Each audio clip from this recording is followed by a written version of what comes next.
Nah, akhirnya masuk juga nih ke acara yang paling kita tunggu-tunggu. Bener nih, karena pemateri kita hari ini merupakan seorang dosen, pengurus MUI, ketua yayasan, dan yang keren lagi, beliau mempunyai 5 kemampuan berbahasa asing yang terkenal di dunia. Masya Allah, apa itu? Bahasa Arab, Inggris, Prancis, Jepang, dan pastinya Indonesia. Dan masih banyak lagi prestasi beliau. Siapa beliau? Beliau adalah Syekh Dr. Tiazen Abdul Hizam Al-Hakimi, MSI Al-Hafiz. Masya Allah, luar biasa ya sahabat Rohis. Jadi semakin tidak sabar ingin mengenal sosok beliau. Betul nih Kak. By the way, kita kenalan dulu nih sama moderator yang gak kalah keren juga hari ini. Yang akan memandu jalannya talk show kita hari ini. Yang merupakan alumni SMA Al-Fitian Medan Angkatan 11, yaitu Bang Muhammad Fahraj. Sepertinya udah ada yang kenal juga ya sama abang kita ini. Maka dari itu saya akan membacakan CV moderator talk show kita hari ini. Nama Muhammad Fahraj, tempat tanggal lahir Medan 14 Mei 2005, pendidikan SD 73 Medan, SMP Al-Fitian Medan, SMA Al-Fitian Medan. Sekarang mahasiswa USU Fakultas Ekonomi dan Bisnis jurusan Kewirausahaan. Pengalaman organisasi Rohis SMA Al-Fitian Medan 2022 sampai 2023. Prestasi, konten kreator Islamic Codes, owner of Days Milky, dan owner UD Arif Material. Media sosial, search Instagram, TikTok, @Muhammad Fahraj. Moto hidup, belajar dan bekerja keras, mencapai cita-cita yang mulia dengan cara yang mulia. Mari kita sambut moderator talk show kita hari ini dengan takbir yang penuh semangat. Allahu Akbar. Kepada Bang Muhammad Fahraj kami persilahkan dan kami mohon undur diri sejenak.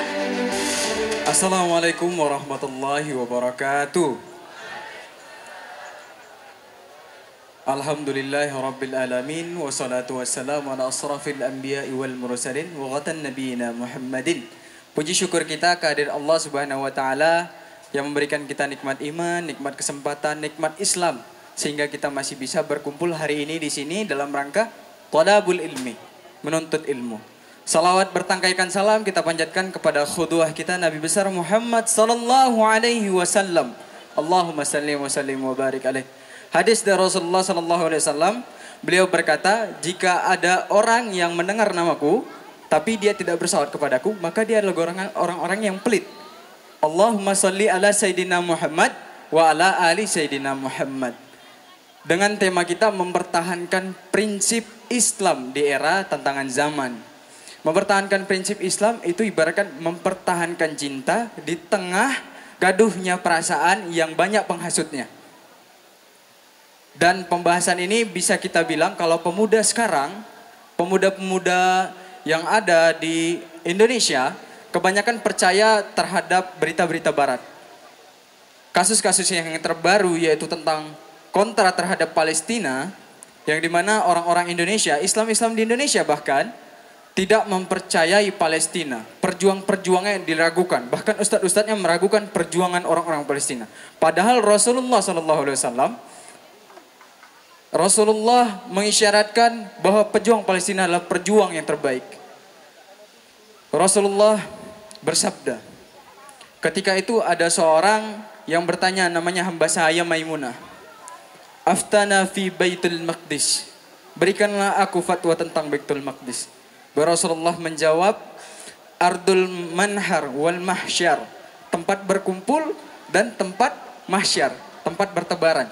Jadi Allah akan menjadikan bumi yang baru untuk istilahnya kita bilang itu adalah padang mahsyar, yaitu di Baitul Maqdis. Dan Rasulullah mengisyaratkan lagi, u'tu fasalla fi, dan masuklah ke dalam, dirikan salat. Kata Rasulullah, karena Baitul Maqdis adalah kiblat pertama Al-Aqsa. Benar apa benar? Masya Allah. Kita kedatangan seorang Syekh dan Ustadz Dr. Tayazin dengan banyak sekali ilmu-ilmu yang sudah didapatkan dan dipelajari yang dengan tantangan yang tidak mudah. Sebelum saya memperkenalkan Ustadz Tayazin, di sini ada yang udah tahu siapa saya mungkin? Saya bernama Muhammad Fahraj, saya masih mahasiswa dan sekarang saya masih memulai usaha sedikit demi sedikit. Jadi buat kita semuanya, pesan saya adalah menjadi generasi yang full tekad, full kuat. Seperti Yeli Rohis Akbar ini, Rohis. Full inspiration, new generation. Insya Allah kita semuanya bisa menjadi inspirasi di masa depan. Amin, ya Rabbal Alamin. Baiklah, sebelum itu saya ingin memperkenalkan kepada kalian. Karena kalau kita nggak kenal, kita nggak sayang. Dan kalau nggak sayang, kita nggak bakal cinta. Saya kenalkan Syekh Ustadz Dr. Tayazin Abdul Hijam Al-Hakimi, MSI Al-Hafiz. Beliau dari Fakultas Farmasi Ilmu Sains Teknologi Yaman dan juga Magister Ilmu Teknologi Bandung, Magister Farmasi, dan juga Doktoral Farmasi dari Universitas Pajajaran. Dan juga beliau bisa 5 bahasa loh. Beliau bisa bahasa Inggris, beliau juga bisa bahasa Arab, beliau juga bisa bahasa Prancis. Merci Red Friend New, Ustaz. Saya tadi nengok Google. Dan juga beliau bisa bahasa Indonesia. Kalau kalian tahu yang di RCTI, biasanya ada tahfiz di RCTI. Beliau lah sekarang yang menjadi jurinya. Masya Allah, tabarakallah. Dengan segala izin dari Ustadz, saya panggilkan Syekh Dr. APT Apoteker Tayazin Abdul Hijam Al-Hakimi, MSI Al-Hafiz. Waktu dan tempat saya persilahkan. Ini adalah waktu kita untuk mengetahui materi-materi paparan-paparan yang diberikan oleh orang yang udah punya ijazah Al-Quran 10 qiraat. Itu tadi kata Ustaz Tadwil, 1 qiraat aja susah sekali, apalagi 10 qiraat. Jadi waghfid janahaka lil mu'minin, rendahkan dirimu terhadap orang-orang yang beriman. Jelas? Insyaallah jelas. Man yuridullahu bihi khairan yufaqihu fid din wa inna ma'ana qasimunullahu yukhti. Barang siapa yang Allah ingin berikan dia kebaikan, maka Allah akan berikan dia pemahaman agama. Jadi di sini semuanya adalah talabul ilmi, menuntut ilmu dari orang yang berilmu. Ustadz, saya ingin bertanya, mempertahankan prinsip-prinsip Islam di tengah-tengah tantangan zaman, ada nggak tujuan khususnya? Mungkin pertama, Assalamualaikum warahmatullahi wabarakatuh. Insyaallah. Hari ini saya sangat berbahagia karena bisa bertemu dengan ibu dan bapak yang mulia insyaallah. Mudah-mudahan sebagaimana kita dipertemukan hari ini di sekolah yang mulia ini, insyaallah kita dipertemukan di sisi Allah Subhanahu wa taala di derajat yang paling tinggi di surga. Amin ya rabbal alamin. Untuk mempertahankan iman, ibu, bapak, adik-adik, anak-anak yang saya cintai karena Allah Subhanahu wa taala, ini sangat penting supaya kita mempelajari. Dan untuk mempelajari tentang mempertahankan keimanan, perlu kita mengetahui tantangan-tantangan yang kita harus hadapi, dek kan?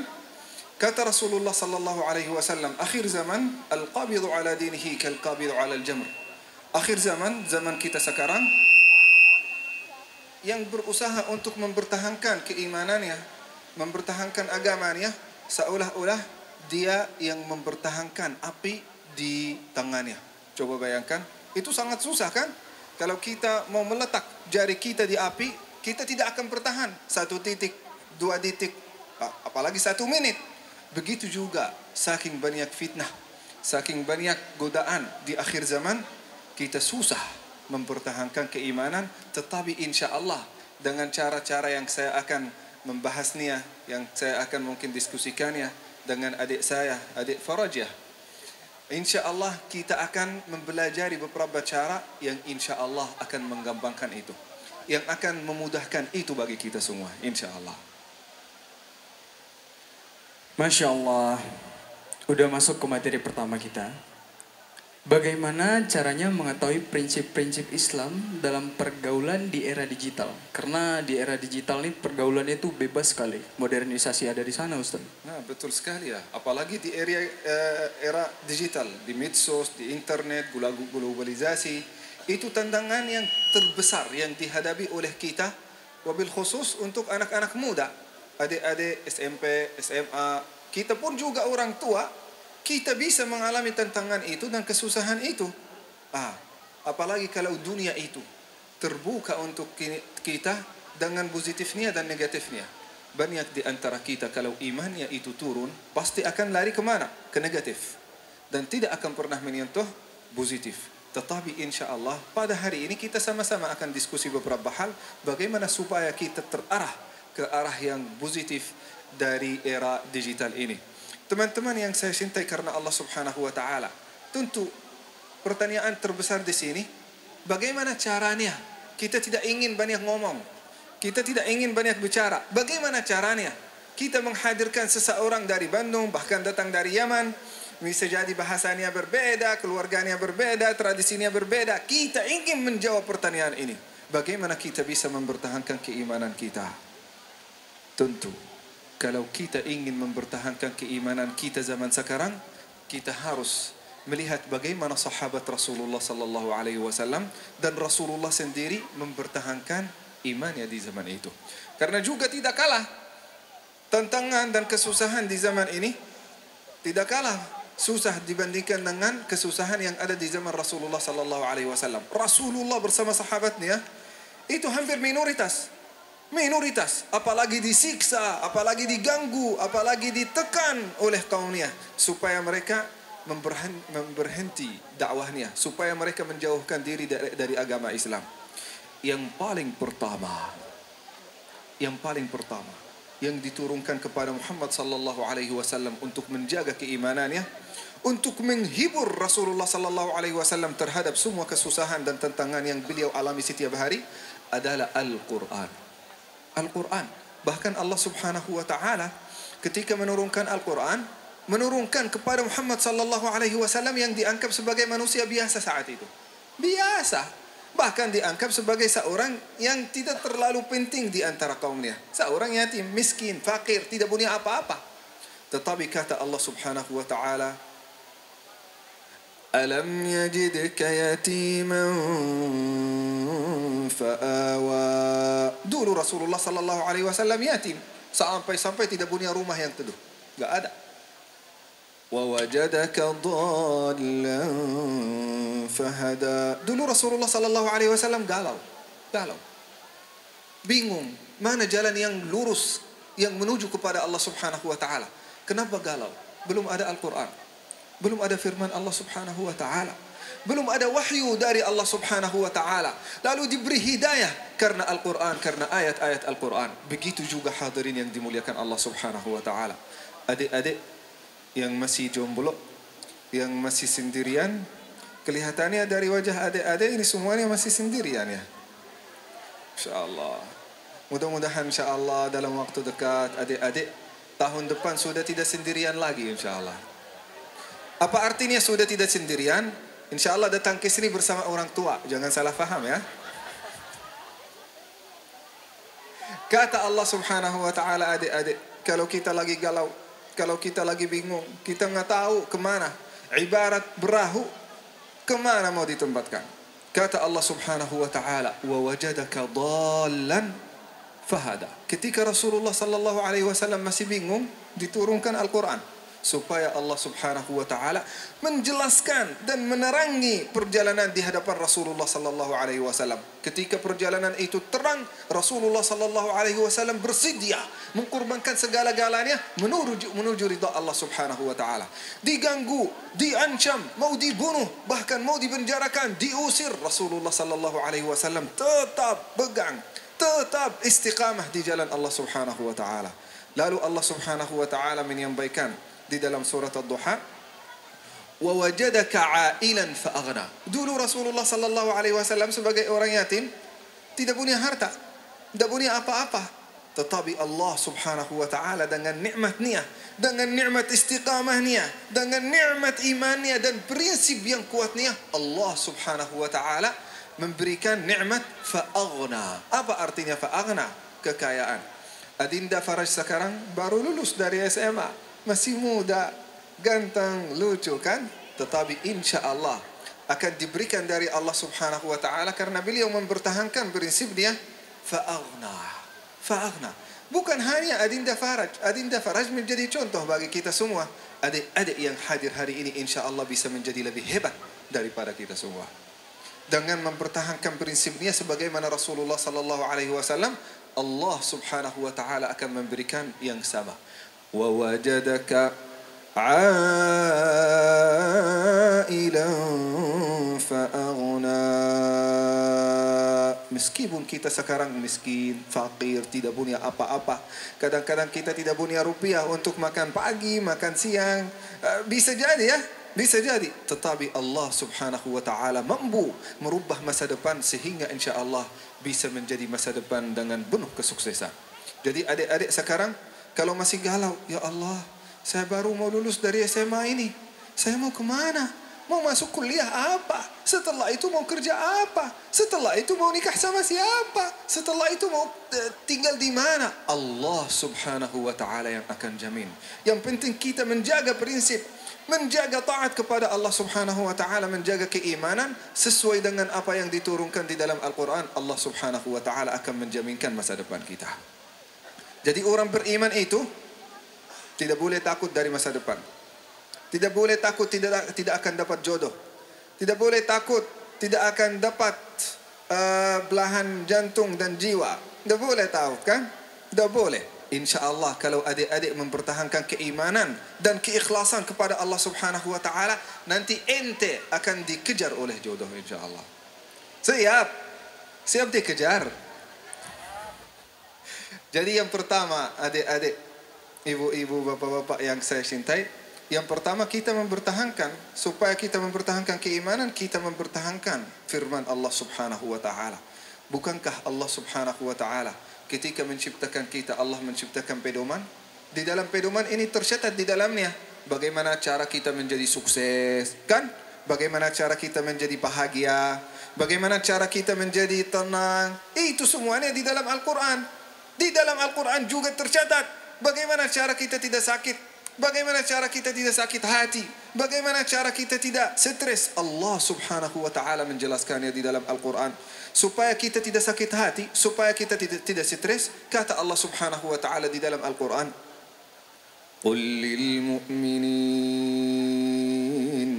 يَغُضُّوا مِنْ أَبْصَارِهِمْ وَيَحْفَظُوا فُرُوجَهُمْ ذَلِكَ أَزْكَى لَهُمْ إِنَّ اللَّهَ خَبِيرٌ بِمَا يَصْنَعُونَ. Adik-adik mengerti enggak? Hah? Tidak mengerti? Harus belajar bahasa Arab dong. Atau nikah sama orang Arab biar cepat belajar bahasa Arab. Alhamdulillah. Tapi jangan sama saya. Saya sudah nikah sama orang Sunda lagi ya, orang Indonesia. Kata Allah subhanahu wa ta'ala, قُلْ لِلْمُؤْمِنِينَ يَغُضُّوا مِنْ أَبْصَارِهِمْ. Katakanlah kepada orang beriman, jaga pandangan. Kalau kita jaga pandangan, pasti akan terjaga hati kita. Saya yakin, sumber terbesar dari rasa stres dan galau adik-adik adalah pandangan yang haram. Maka adik-adik, jaga pandangan, supaya kita bisa menjaga hati kita dan menjaga keimanan kita. Kata Allah subhanahu wa ta'ala di dalam Al-Quran juga lagi. Apa kata Allah? Kata Allah subhanahu wa ta'ala, وَأَطِيعُوا اللَّهَ وَأَطِيعُوا الرَّسُولَ. Taat kepada Allah dan taat kepada Rasulnya, diiringi satu sama lain. Tidak boleh kita taat kepada Allah dan meninggalkan sunnah. Tidak boleh kita memperhatikan sunnah dan meninggalkan Quran. Harus dua-duanya. Sebagaimana Allah subhanahu wa ta'ala menyampaikan di dalam surat Al-Isra, وَقَضَى رَبُّكَ أَلَّا تَعْبُدُوا إِلَّا إِيَّاهُ وَبِالْوَالِدَيْنِ إِحْسَانًا. Kata Allah subhanahu wa ta'ala, Allah sudah memerintahkan kita sejak awal keimanan kita apa? Taat kepada Allah. Tetapi taat ini tidak akan pernah sempurna kecuali dengan berbakti kepada orang tua. Dan itulah insya Allah dengan taat kepada Allah subhanahu wa ta'ala di dalam Al-Quran dan taat ajaran-ajaran Allah subhanahu wa ta'ala di dalam Al-Quran, maka kita sudah mentahqiqkan alasan yang paling pertama untuk bisa menjaga prinsip kita. Adik-adik pernah, kalau mungkin pernah ketika adik-adik dengar saya membacakan Al-Quran. Sekarang saya akan membacakan Al-Quran, saya ingin tahu perasaan adik-adik itu apa ya. Bismillahirrahmanirrahim. الحمد لله رب العالمين الرحمن الرحيم مالك يوم الدين إياك نعبد وإياك نستعين اهدنا الصراط المستقيم صراط الذين أنعمت عليهم غير المغضوب عليهم ولا الضالين.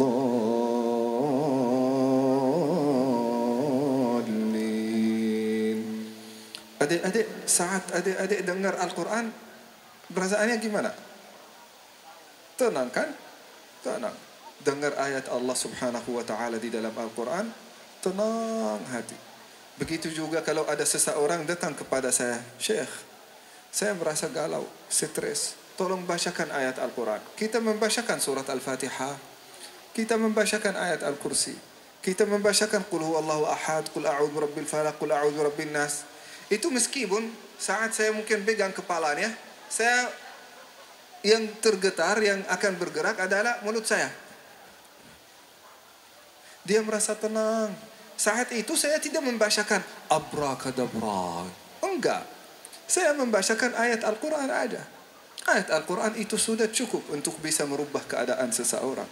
Bisa menenangi batin seseorang. Bisa membahagiakan seseorang. Allah subhanahu wa ta'ala juga menjaminkannya di dalam Al-Quran.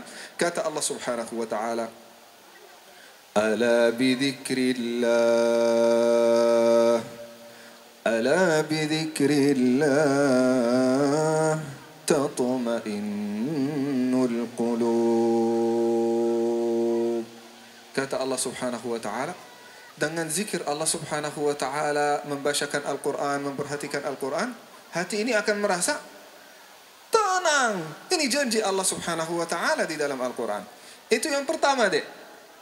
Yang pertama, masih ada waktu kita menyampaikan sampai 100. Hah?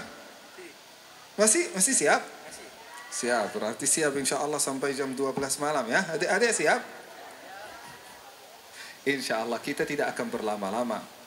Karena saya sering kalau menyampaikan ceramah itu berlama-lama, saya melihat mata jamaah sudah tajam melihat jam tangan. Kapan akan selesai ini? Gitu. Maka insya Allah kita akan berusaha untuk mensingkatkan. Yang pertama, supaya kita bisa menjaga keimanan adalah firman Allah subhanahu wa ta'ala, kalamullah di dalam Al-Quran. Yang kedua, supaya kita bisa menjaga keimanan kita adalah khutuwatis syaitan. Adik-adik tahu apa itu khutuwatis syaitan? Khutuwatis syaitan. Dalam bahasa Arab, khata. Apa artinya khata? Hah? Langkah ya kan? Khutwah, langkah. Kalau khutwat apa itu? Langkah syaitan. Kata Allah subhanahu wa ta'ala, satu langkah, jangankah langkah syaitan, satu langkah pun kita tidak boleh mengikuti. Luar biasa. Adik-adik, coba bayangkan aja. Kita berada dan berdiri di atas gunung, di puncak gunung. Kalau kita di puncak gunung, begitu ada kemudahan untuk turun dari gunung satu langkah. Kita turun dari gunung satu langkah, dari puncak. Nah, langkah kedua akan dimudahkan lebih mudah untuk ke bawah atau ke atas. Ke bawah kan? Ke bawah. Langkah berikutnya ke bawah. Langkah berikutnya ke bawah. Setiap langkah akan mendorong kita ke bawah. Ke bawah. Saking banyak langkah kita sampai kita ke lembahnya. Lalu kalau kita ingin naik gunung, wah, tinggi banget. Susah banget kita naik lagi. Nah, begitu juga adik-adik. Kalau kita mempertahankan keimanan kita perumpamaan kita di atas gunung. Di atas gunung. Satu langkah dari langkah syaitan itu akan menurunkan kita sedikit.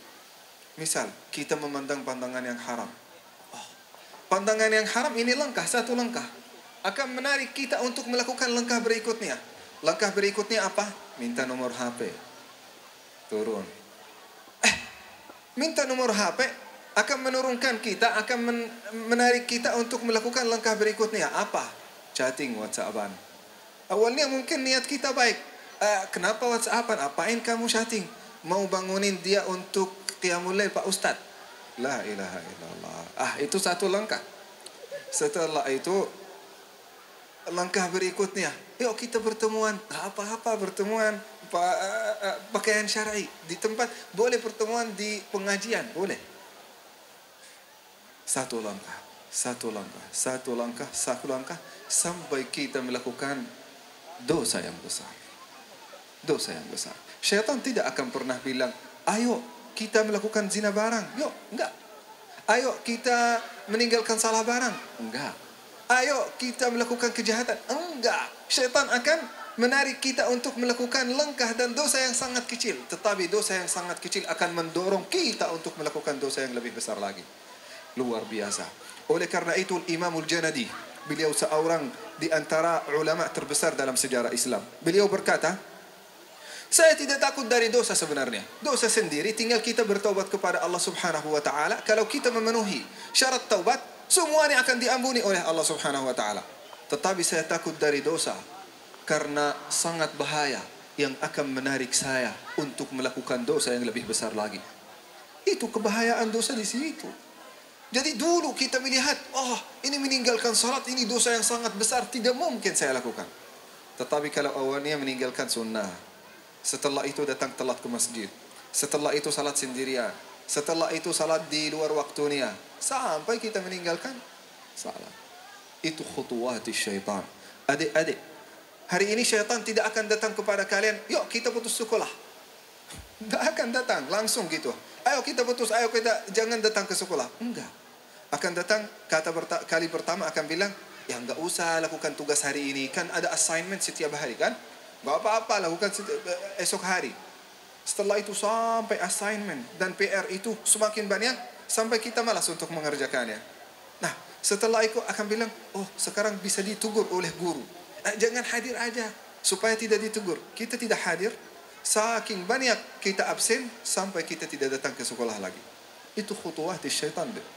Khutuwati syaitan. Awas dan hati-hati dari langkah-langkah syaitan. Ini yang kedua. Yang ketiga, adik-adik, ibu-ibu, bapak-bapak yang saya cintai, yang ketiga, teman yang baik dan teman yang buruk. Itulah yang akan menentukan keimanan kita selevel sebesar apa. Saya yakin Adinda Faraj ini, Masya Allah bisa sukses, bisa menjaga kegantengannya, kesehatannya, kegagahannya kan? Karena temannya, semua teman-teman yang mengkelilingi dia orang-orang baik. Begitu juga adik-adik semua. Ente ingin menjaga kebaikan, ingin menjaga keimanan dan kesalehan, harus melihat siapa yang mengkelilingi kita. Kalau yang mengelilingi kita orang baik, insya Allah kita akan menjadi orang yang semakin baik. Kalau yang mengelilingi kita orang yang rokok, orang yang narkoba, orang yang mabuk, jangan berharap menjadi orang baik. Jangan berharap. Ingat selalu adik-adik. Ingat selalu. Izinkan ya, Faraj bisa berdiri. Saya berdiri boleh ya? Antum enggak apa-apa, tidak apa-apa, duduk aja. Saya berdiri supaya kalau ada adik yang ngantuk di belakang bisa ditamak, bisa dilihat. Saya yakin adik-adik tidak tidur ya. Udah tidur, udah bangun belum? Kata Rasulullah sallallahu alaihi wasallam, "Qul li man tusahhib aqulu laka man takun." Katakanlah kepadaku siapa temanmu, maka itu insyaallah dirimu tidak jauh dari itu. Ingat selalu adik-adik. Ingat selalu, hari kiamat setiap orang di antara kita akan dibangkitkan bersama sahabatnya, bersama temannya. Kira-kira adik-adik akan dibangkitkan bersama siapa? Adik-adik akan dibangkitkan bersama siapa? Kalau dibangkitkan bersama kawannya, nanti akan ditanya oleh Allah, ente kenal orang ini dari mana? Kita jawab, Masya Allah, ya Allah, saya kenal dia karena kita salat bareng, karena kita baca Al-Quran, ngaji bareng, karena kita zikir bareng, ikut pengajian bareng, melakukan ibadah bareng, saling menegur, saling menasihati untuk mendekatkan diri kepada Allah Subhanahu wa taala juga bareng. Orang lain akan ditanya, engkau kenal orang ini dari mana? Ada yang akan jawab, kami rukuk bersama dulu di dunia. Kami dulu mabuk bersama. Astaghfirullah. Kami narkoba bersama. Astaghfirullah. Lalu Allah subhanahu wa ta'ala akan menjawab, masuk surga. Masuk surga untuk yang pertama, bukan untuk yang rokok ya. Masuk surga untuk orang yang ngaji bareng, untuk salat bareng, baca Quran bareng, ikut ngaji bareng, masuk surga bareng sebagaimana kalian saling menguatkan untuk beribadah kepada Allah subhanahu wa ta'ala di dunia. Sahabat di dunia karena Allah subhanahu wa ta'ala, ujungnya insya Allah sama-sama masuk surga Allah subhanahu wa ta'ala. Mudah-mudahan adik-adik bersama sahabatnya menjadi ahli surga, masuk surga bersama orang-orang yang kita cintai. Karena surga itu, meskipun surga itu nikmat, akan tambah kenikmatannya kalau kita bersama orang yang kita cintai. Dek, pernah coba kalau kita jalan-jalan bareng, jalan-jalan bareng bisa jadi asik kan? Tetapi lebih asik kalau kita bersama orang yang kita cintai kan? Masuk restoran yang enak sekali makanannya, enak, tetap enak makanannya, tetapi makanannya akan lebih enak kalau kita bersama orang yang kita cintai kan? Benar gak? Nah, begitu juga surga. Surga itu sangat nikmat, sangat nikmat. Apapun yang kita hasratkan, apapun yang kita inginkan akan diberikan kepada kita. Tambah nikmat kalau kita bersama orang yang kita cintai. Allah. Kalau yang lain, yang mabuk barang, rokok barang, narkoba barang, melakukan zina barang, pacaran barang, maka Allah subhanahu wa ta'ala akan menyampaikan kepada mereka, sebagaimana kalian barang dalam maksiat kepada Allah subhanahu wa ta'ala, maka hari ini engkau akan terdorong barang ke dalam neraka Allah subhanahu wa ta'ala. Neraka itu sangat pedih, sangat panas, sangat susah. Tambah panasnya kalau kita bersama orang yang kita cintai di dunia. Tambah panas. Maka adik-adik yang dimuliakan Allah subhanahu wa ta'ala, kalau kita ingin mempertahankan keimanan kita, maka kita mempertahankan pribadi kita bersama orang-orang yang mendekatkan diri kita kepada Allah subhanahu wa ta'ala. Masih ada banyak adik. Mungkin kita berhenti di sini dulu ya. Karena adik-adik mungkin ada yang ingin bertanya, ada yang ingin curhat, ada yang ingin komentar. Kalaupun mungkin masih ada waktu, masih ada beberapa poin, boleh insyaallah. Jazakallah khair. Silahkan Farad. Oke Ustaz. Jadi saya punya pertanyaan lain ya Ustaz. Tentang bagaimana menurut Ustaz tentang orang muslim yang tidak peduli akan Palestina? Apakah ada pertanggungjawaban yang dimintai Allah? Ada. Kenapa? Kata Rasulullah sallallahu alaihi wasallam, al-muslimu lil-muslim kal-bunyan yashuddu ba'dahu ba'dha. Tenda ini tidak bisa berdiri tegak tanpa ada tiang-tiangnya kan? Kalau satu tiang tidak mendukung tiang yang lain, apa yang akan terjadi? Roboh di atas kepala kita semua kan? Nah, begitu juga bangunan umat Islam. Umat Islam ini tidak akan pernah maju kecuali kalau setiap saudara, setiap seorang beriman mendukung saudaranya. Setiap orang di antara kita mencintai saudaranya. Dalam banyak hadis Rasulullah sallallahu alaihi wasallam mengkaitkan juga keimanan dengan persaudaraan. La yu'minu ahadukum hatta yuhibbu li akhihi ma yuhibbu li nafsihi, kan?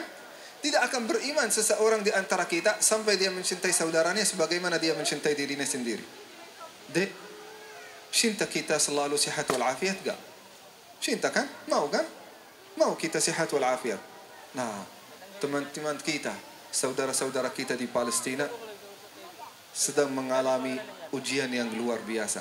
Bukan hanya untuk mempertahankan kesehatan dan afiat, untuk mempertahankan jiwanya. Setiap orang di antara mereka nggak tahu kapan bombardir akan jatuh di atas kepala-kepala mereka. Allah. Maka hadirin yang dimuliakan Allah subhanahu wa ta'ala, emang ada tanggung jawab? Ada. Tanggung jawab kita apa? Ambil senjata, berangkat ke Palestina? Bukan. Orang Palestina sebenarnya tidak butuh orang. Tidak butuh pasukan. Enggak butuh. Di sana di Gaza aja lebih dari 2 juta orang di sana. Mereka membutuhkan apa? Membutuhkan bantuan yang lain. Apa itu bantuan?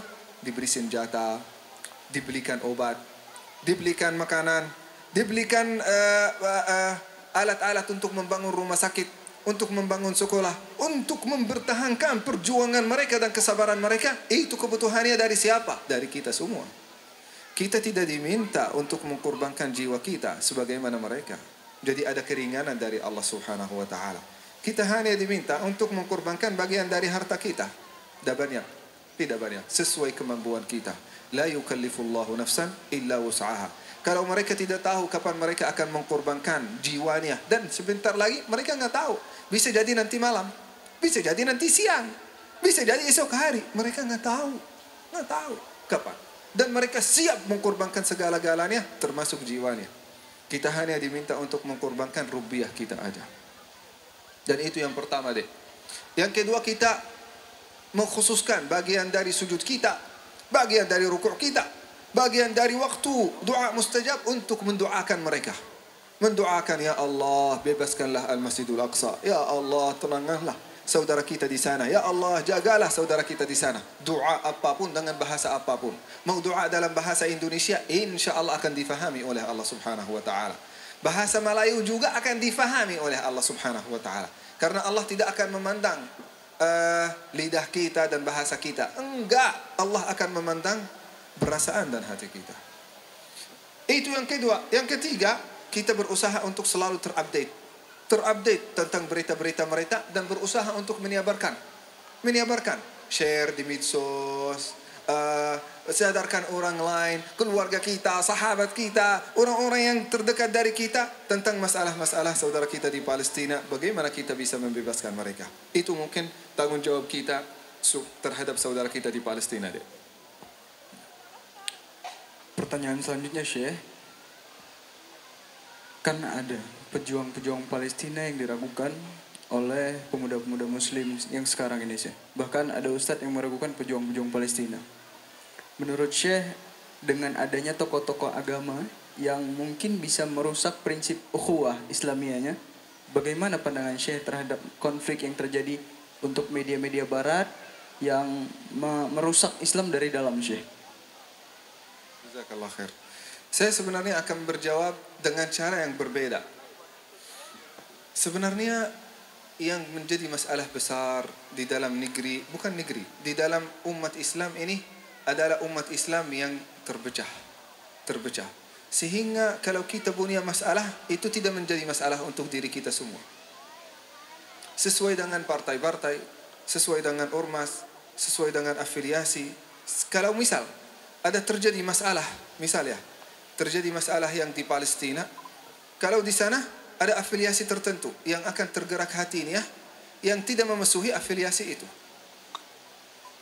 Yang memusuhinya atau menganggapnya itu tidak satu mazhab, tidak satu partai dengan kita, mereka tidak akan bersolidaritas dengan mereka. Misal, dan itu yang sangat menyedihkan hati. Saudara kita di Saudi, saudara kita mungkin yang salafi, saudara kita yang bermanhaj ya salaf yang seperti itu, mereka kiblah mereka dan afiliasi mereka, mazhab mereka sesuai dengan pemerintah Saudi. Jadi baru mereka akan tergerak kalau terjadi sesuatu untuk pemerintah Saudi. Baru mereka akan tergerak. Kalau tidak terjadi apa-apa untuk Saudi, Palestina ini tidak sebagian dari kita. Karena tidak sebagian dari negara Saudi. Kan? Padahal kita semuanya kalau terjadi apapun untuk Saudi itu, kita semuanya akan tergerak untuk menolong. Kita semuanya akan tergerak untuk tanggung jawab. Kita semuanya akan tergerak untuk membantu dan mendukung saudara kita di sana. Karena kasus dan masalah kita sebagai umat Islam adalah satu. Kita semuanya nashhadu an la ilaha illallah, berkata la ilaha illallah Muhammadur Rasulullah. Nah, tetapi masalah kita sekarang yang perlu kita perhatikan adalah kesatuan umat kita. Kesatuan umat kita. Kadang-kadang jangankan di Palestina deh. Kadang-kadang masalah yang ada di Indonesia tidak tergerak hatinya, tidak tergerak. Hanya tergerak kalau terjadi sesuatu di Saudi. Kemarin terjadi perang antara Yaman dan Saudi. Wah, terjadi di sini viral. Siapa yang memviralkan? Mereka. Kenapa? Itu negara yang sangat lemah bernama Yaman untuk menyerang Saudi yang sangat kuat. Padahal mereka saudara, dua-duanya saudara. Kita tidak boleh mendukung Yaman terhadap Saudi. Tidak boleh mendukung Saudi terhadap Yaman. Sama-sama ahlus sunnah dan sama-sama muslim. Sama-sama mengatakan la ilaha illallah Muhammadur Rasulullah. Maka itu masalah terbesar kita. Perlu kita merangkul mereka. Bisa jadi ya mereka belum memahami, kasihan. Kita perlu menjelaskan dengan cara yang baik. Tidak boleh kita memfitnah. Tidak boleh kita menjatuhkan. Tidak boleh kita meragukan ilmunya. Ilmu mereka itu luar biasa, Masya Allah. Perlu kita merangkul. Itu cara terbaik. Karena masalah terbesar di dalam negeri Islam sekarang bukan sebenarnya masalah serangan Palestina. Masalah pecahan umat. Kalau terpecah umat kita, sudah kita tidak punya satu masalah lagi. Maka masalah terbesar, bagaimana kita bisa merangkul semua partai. Merangkul semua ormas dan afiliasi menjadi semuanya. Ente dari ormas apa? Saya ormas Islam, Pak Ustaz. Ente dari afiliasi apa? Afiliasi la ilaha illallah Muhammadur Rasulullah. Ente dari partai apa? Dari partai Allah subhanahu wa ta'ala. Kalau kita sudah punya satu jiwa seperti itu, insya Allah semua masalah-masalah kita akan selesai. Jadi insya Allah kita berdoa kepada Allah subhanahu wa ta'ala supaya Allah memberikan petunjuk dan hidayah kepada seluruh umat Islam dimanapun mereka berada. Jazakallah khair. Jadi Ustaz, ada pertanyaan lagi tentang bagaimana mengetahui peran pemuda Islam di era milenial sesuai prinsip Islam. Bagaimana mengetahui peran pemuda Islam di era milenial sesuai prinsip Islam? Baik. Bagaimana peran kita sebagai anak milenial? Kalian ya, bukan saya sudah orang tua termasuk ya. Kalau sudah 30 sudah termasuk, separuh dari kehidupannya sudah pergi. Yang sisa mungkin separuh kan? Nah Ustaz, kecuali mungkin Ustaz Pilmon ini Masya Allah kelihatannya masih muda. Apalagi marga beliau ganting kan? Ginting ya, Masya Allah, luar biasa, luar biasa. Jadi bagaimana berang-berang adik-adik sebagai anak yang milenial, yang masih muda, darah mudanya masih bergelora di dalam tubuhnya. Perlu kita memahami bahwasanya negeri kita ini dan bangsa kita tidak akan pernah maju karena resource-nya, karena sumber daya alam, karena kekayaan alamnya. Enggak, akan maju, akan insya Allah menjadi negeri yang kuat karena sumber daya manusianya. Kalau kita melihat Jepang, saya melakukan S3 saya sebenarnya di sana, di Jepang. Meskipun itu double degree dengan UNPAD, Universitas Pajajaran, tetapi hampir 90% di kampus namanya KGU, Kansai Gakuin University. Hampir 2 tahunan di sana. Jadi ketika saya ada di sana, saya melihat mereka tidak punya resources, tidak punya sumber daya alam, tidak punya apa-apa, tidak punya, fakir dengan sumber daya alam. Tetapi mereka punya sumber daya manusia. Manusia. Begitu juga Prancis, begitu juga Jerman. Apa yang membuat negeri ini negeri yang kuat? Sumber daya manusianya. Nah, maka adik-adik berang yang paling pertama, bagaimana adik-adik bisa meningkatkan kualitas diri sendiri. Bagaimana kita bisa meningkatkan kualitas diri kita sendiri, dapat nilai terbaik di sekolah. Memperhatikan fisika, kimia, sains sebagaimana kita memperhatikan Al-Quran. Memperhatikan ilmu pengetahuan sebagaimana kita memperhatikan ilmu agama. Dengan itu insya Allah kita bisa memajukan negara kita. Tidak akan maju negara kita dengan hanya salat. Tidak akan pernah. Tidak akan maju negara kita dengan hanya mempertahankan diri di masjid. Enggak. Salahuddin al-Ayyubi ketika membebaskan Al-Masjidul Aqsa dan Palestina di zamannya, beliau memperhatikan hafiz Al-Quran sebagaimana juga beliau memperhatikan saintis dan ilmuwan. Begitu juga adik-adik. Perhatikanlah Al-Quran, boleh.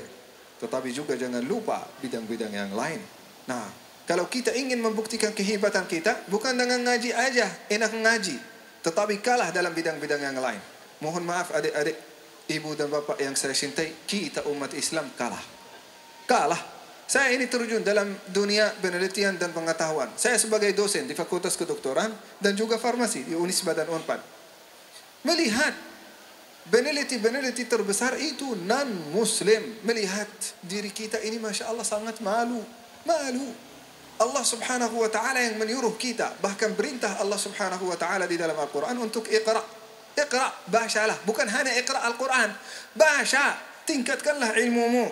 Tingkatkanlah kemampuanmu, pengalamanmu. Karena insya Allah pengalaman dan ilmu yang engkau belajar hari ini akan sangat bermanfaat esok hari untuk umat Islam. Jadi adik-adik, yang paling pertama untuk meningkatkan kualitas diri. Yang kedua yang kita bicarakan tadi, menjaga keimanan. Menjaga keimanan. Kalau kita meningkatkan kualitas diri, tapi tidak ada keimanan, nanti akan dicuri oleh barat. banyak di antara ilmuwan dan saintis kita sekarang bekerja untuk di Eropa, kerja di Amerika, kerja di Jepang. Banyak orang Indonesia yang paling hebat. Anak-anak terbaik bangsa, kemana sekarang? Kabur ke luar negeri. Maka adik-adik, dari sekarang tingkatkanlah keimanan dan juga tingkatkanlah kemampuan diri. Itulah insya Allah perang kita di era milenial.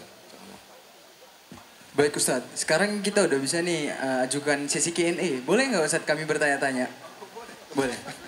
Boleh. Oke, kita buka sesi Q&A kita buat para ikhwan dan akhwat yang ingin bertanya, dipersilahkan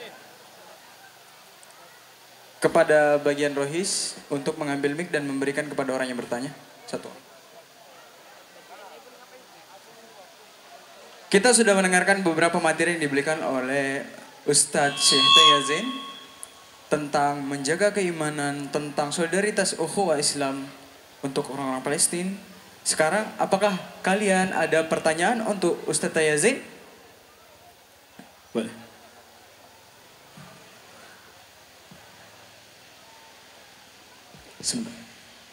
Assalamualaikum warahmatullahi wabarakatuh. Waalaikumsalam warahmatullahi wabarakatuh. Alhamdulillah, terima kasih diberi kesempatan untuk bertanya kepada Syekh. Saya orang tua murid dari unit SMA. Saya melihat Ustadz perwakilan MUI dari Bandung. Jadi ada satu pertanyaan yang ingin saya tanyakan. Baru-baru ini keluar fatwa bahwa produk-produk yang mendukung Israel itu haram, Ustadz. Dan ternyata produk-produk itu memang sangat dekat dengan ibu rumah tangga, terutama emak-emak. Jadi gimana kalau kita masih memakainya, Ustadz, sementara sudah dibilang haram seperti itu? Terima kasih atas jawabannya. Assalamualaikum warahmatullahi wabarakatuh. Waalaikumsalam warahmatullahi wabarakatuh. Jazakillahu khairan ibu. Saya sudah di sini di Indonesia 7 tahun. 7 tahun di Indonesia. Ketika datang kali pertama, benar-benar nol bahasa Indonesia, tidak pernah tahu apa-apa gitu. Belajar di sini, nikah di sini, anak-anak saya juga lahir di sini. Dan alhamdulillah saya tidak pernah melihat satu organisasi yang benar-benar ilmunya yang lengkap sebagaimana MUI. Ini bukan untuk membanggakan karena bagian dari MUI. Saya pernah di beberapa negara, tetapi alhamdulillah Allah Subhanahu wa taala memberikan kepada kita nikmat besar di Indonesia yaitu MUI. Nah, fatwa terakhir yang mengharamkan produk-produk yang bro dengan Israel itu sebenarnya ketika kita diskusi ini ya, ada mungkin saran dari Bandung, dari Jawa Barat, ada banyak perbedaan di antara kita sebenarnya. Terjadi beberapa perbedaan. Dan itu wajar-wajar saja. Tapi perbedaan bukan hanya perbedaan halal atau haram. Kita semuanya sepakat bahwasannya haram. Tetapi perbedaan, produk itu apa?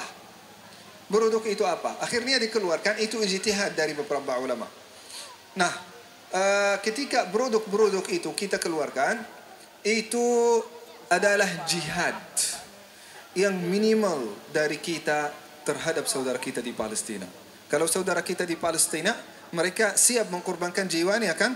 Kita sampai sekarang belum siap mengkorbankan keinginan kita untuk beli barang ini, kan? Nah, ini menunjukkan bahwasannya kita masih jauh sekali gitu ya. Nah, kita sudah tahu bahwasannya ini produk bro Israel, maka tanpa ada fatwa. Bahkan kalau tidak ada fatwa dari MUI, hati kita akan tergerak untuk tidak mendukung produk ini. Tetapi kalau ada produk sudah ada di rumah, kita sudah terlanjur beli. Kalau di lembar atau mungkin itu kita termasuk mubazir. Kita di dalam MUI sepakat bahwasannya kalau sudah kita terlanjur beli, ya tinggal kita pakai enggak apa-apa. Tinggal kita pakai, tapi jangan keenakan. Oh ini bagus, kita beli yang sama. Kita berusaha untuk beli. Kalau kita bisa beli lokal itu terbaik. Sekalian kita tidak mendukung Israel, sekalian kita mendukung produk luar dalam negeri. Sehingga insya Allah UMKM kita meskipun masih jelek, maaf ya. Saya setuju ya. Saya setuju banyak dari produk kita belum sempurna. Misal saya di dalam bidang farmasi.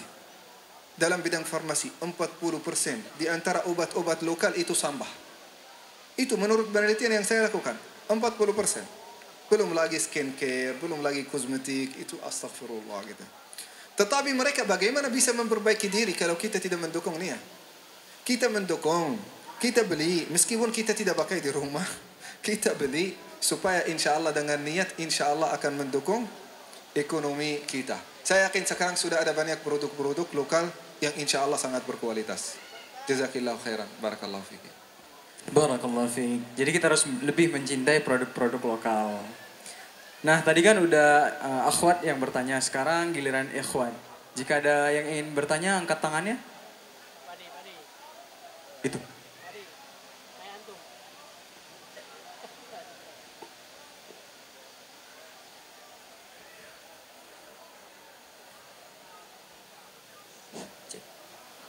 Assalamualaikum warahmatullahi wabarakatuh. Sebelumnya perkenalkan, nama saya Faiz Azkar Abid Lubis. Saya dan teman-teman perwakilan dari Mandua Deli Serdang. Sebelumnya Al-Fakir izin bertanya kepada Al-Ustadz. Di zaman sekarang kan banyak kita lihat pemuda-pemuda sekarang itu rusak karena selalu kalah dengan hawa nafsunya. Gimana sih? Ada cerita seorang pemuda yang di hatinya itu selalu ingin meningkatkan keimanannya, namun ketika dia ingin meningkatkan keimanan itu, dia selalu jatuh dan kalah karena hawa nafsunya. Kami sebagai pemuda ingin mendapatkan motivasi yang begitu kuat agar kami bisa melaksanakannya dan tidak lagi kalah dengan hawa nafsunya. Syukron. Assalamualaikum warahmatullahi wabarakatuh. Masya Allah, ini tepuk tangan khususnya dari Pak Direktur. Ini Masya Allah, berarti menggambarkan perasaan anak muda semua ya. Masya Allah. Hah? Sebagai kaum laki-laki ya.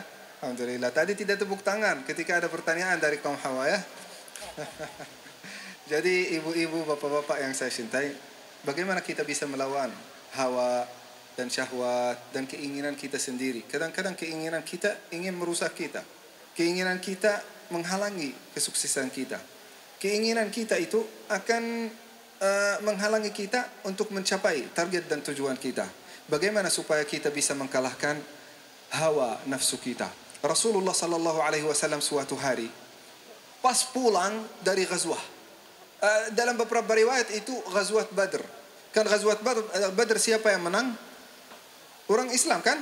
Islam yang menang. Menang, padahal itu sangat susah. Pasukan kafir itu beberapa kali lipat di atas pasukan Islam. Tetapi alhamdulillah Rasulullah sallallahu alaihi wasallam bersama sahabatnya mengalahkan kaum kafir. Ketika pulang ke Al-Madinah mereka senang. Sahabat-sahabat Rasul membangga diri. Kata Rasulullah sallallahu alaihi wasallam, jangan bangga dulu. Jangan bangga. Kata Rasulullah sallallahu alaihi wasallam, raja'na minal jihadil asghar ila al-jihadil akbar. Artinya apa? Kita baru selesai jihad kecil. Jihad kecil. Dan sebentar lagi sekarang kita akan menghadapi jihad yang besar. Allah. Jihad yang kecil itu jihad berperang di padang jihad. Kalau jihad besar itu jihad melawan siapa? Melawan nafsu dan hawa nafsu kita. Nah, ini seolah-olah kita berkelahi dengan diri kita sendiri.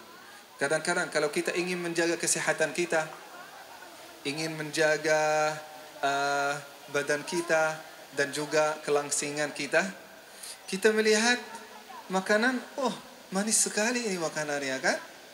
Tetapi yang menghalangi kita apa?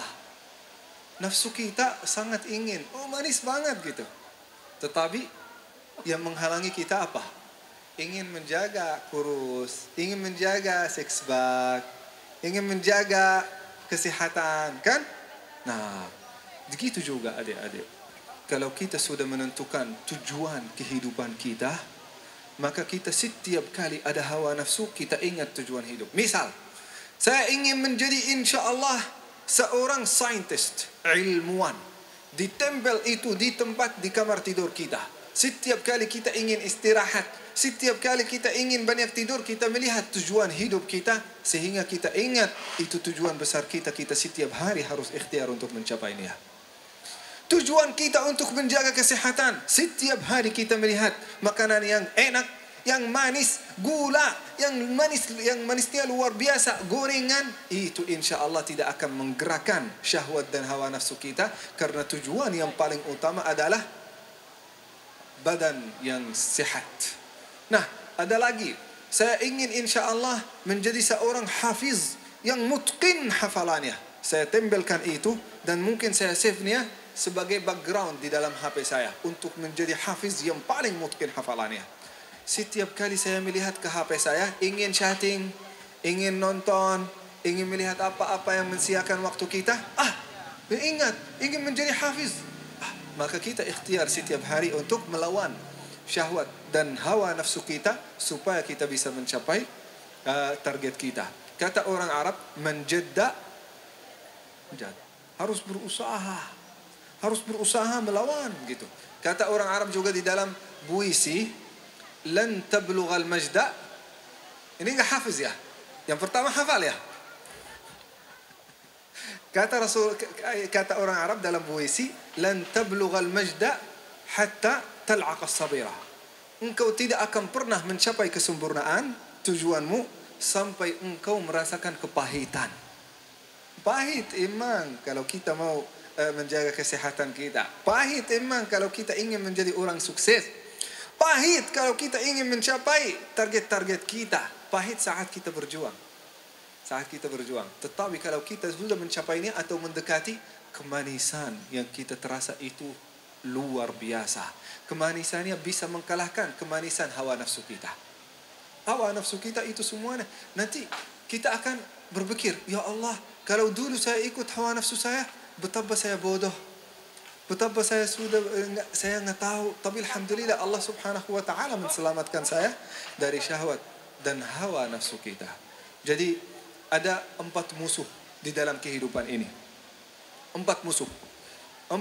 Musuh pertama, iblis, wad dunya, wa nafsi, wal hawa, kaifan najat, wa kulluhum a'da'i. Ini puisi dari Al-Farazdaq, seorang ahli syair yang luar biasa. Beliau berkata, bagaimana saya bisa melepaskan diri di dunia ini? Banyak kesusahan. Apalagi ada 4 musuh. Bukan hanya hawa nafsu. Yang musuh yang pertama apa? Iblis. Musuh yang kedua adalah dunia dan segala kemanisannya. Kan? Musuh yang berikutnya apa? Wa nafsi. Diri aku sendiri. Ini bisa jadi musuh. Wa nafsi wal hawa. Hawa nafsu itu yang paling akhir. Maka kalau kita bisa berhasil mengalahkan 4 musuh ini, insya Allah kita akan menjadi orang-orang yang paling mulia di sisi Allah subhanahu wa ta'ala. Perlu kita berkelahi, berperang, berjihad, tetapi bukan melawan Israel, melawan musuh-musuh, enggak. Kita melawan diri kita dan melawan hawa nafsu kita, supaya insya Allah kita bisa mencapai target-target kita. Barakallahu fiik. Ustadz, kita kan udah ngasih sesi pertanyaan nih. Sekarang biar kita lihat nih, mereka dengerin kita apa enggak gitu. Sekarang gantian kita yang bertanya sama mereka. Saya semangat kalau gini. Saya jadi semangat kalau begini ya. Kita harus bertanya, kita balas dendam ya. Ustadz, boleh kasih dong pertanyaannya? Boleh. Yang susah atau yang mudah ya? Normal lah Ustadz, normal. Jangan susah-susah kali. Nanti mereka pada pusing Ustadz. Oh siap. Biar nanti insya Allah kita bisa bertemu lagi ya, yang mudah-mudah ya. Insya Allah, bukan melihat saya, kalau saya mungkin memberikan pertanyaan yang susah, nanti kalau melihat saya mereka kabur malah. Nah, pertanyaannya, ada barusan saya menyebutkan 4 musuh yang menghalangi kita untuk sukses. Apa itu? Nah, banyak yang angkat tangan. Ini menunjukkan apa? Susah atau mudah? Banyak sekali yang angkat tangan Ustaz. Kayak banyak yang tahu itu. Berarti yang jawab harus 50% hadiahnya. 50% buat saya ya. Oke, silakan berdiri. Assalamualaikum warahmatullahi wabarakatuh. Perkenalkan, nama saya Aura Setiawan dari SMA Al-Fitian Medan. Jawabannya 4 musuhnya itu adalah ada iblis, kemudian dunia, diri sendiri, dan hawa nafsu. Masya Allah. Mumtaz, Masya Allah. Hebat. Insya Allah. Nah Ustaz, kan kita nyari lagi nih. Kan akhwat udah, tinggal ikhwan ya Ustaz. Gak adil rasanya kalau akhwat aja kita kasih, ikhwan juga Ustaz. Ya, biar woman rights atau human rights ya kan. Tapi Ustaz, biasanya kalau ikhwan itu yang susah-susah. Ya enggak? Karena pemimpin. Betul. Harus disusahkan ya.